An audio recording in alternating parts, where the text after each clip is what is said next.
The crisis growing with Iran following that U.S. drone strike that killed Iran's top military commander. Millions of people taking to the streets of Iran to pay their respects to General Soleimani. And take a look, an ominous sign, this red religious flag raised over a mosque in Iran, a symbolic call to arms. That is a vow of vengeance. As President Trump touched down in Washington overnight, the fallout is spreading.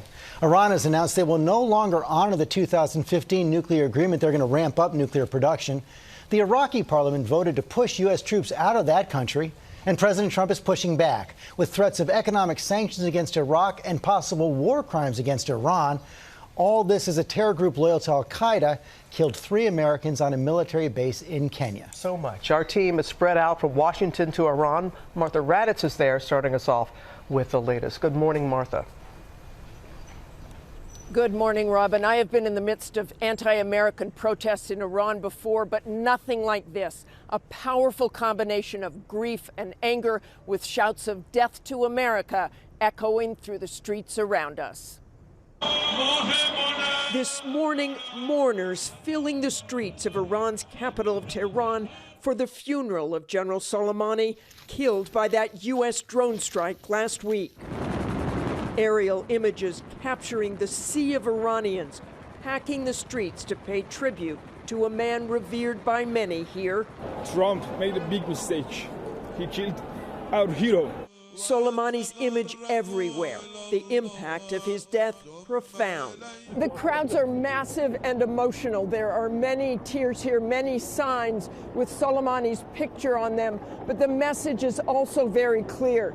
These people want revenge. Are we human or not? As we made our way through the streets of Tehran, people surrounding us, shouting death to America. We will have very hard revenge of Mr. Trump. Inside the funeral service, the emotion just as powerful. The supreme leader of Iran weeping and praying over a coffin draped in the Iraqi flag. This is the largest funeral in Iran since the death of the Ayatollah Khomeini in 1989. Today, calls for jihad. Members of the Iranian parliament also chanting death to America. And a red flag symbolizing a declaration of war raised above an Iranian mosque on Saturday. Soleimani's replacement as head of the Quds force calling for revenge. The leader of Iranian-backed Hezbollah saying American soldiers and officers will be going home in coffins. And Soleimani's own daughter making a televised plea with Hezbollah to take revenge for the blood of her father.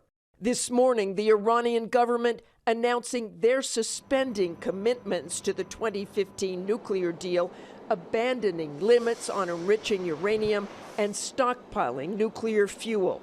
This as Iraq has now voted to expel all American troops and submitting a complaint against the U.S. for violation of sovereignty to the United Nations.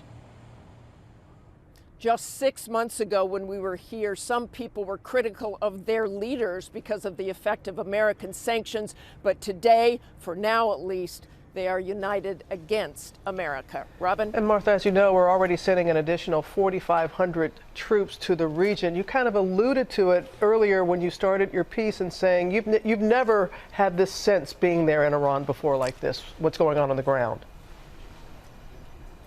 Well, exactly. I don't think people here want an all-out war, but they do want revenge for the death of Soleimani. But the next move is all up to Iran. Robin? Okay, Martha, thank you.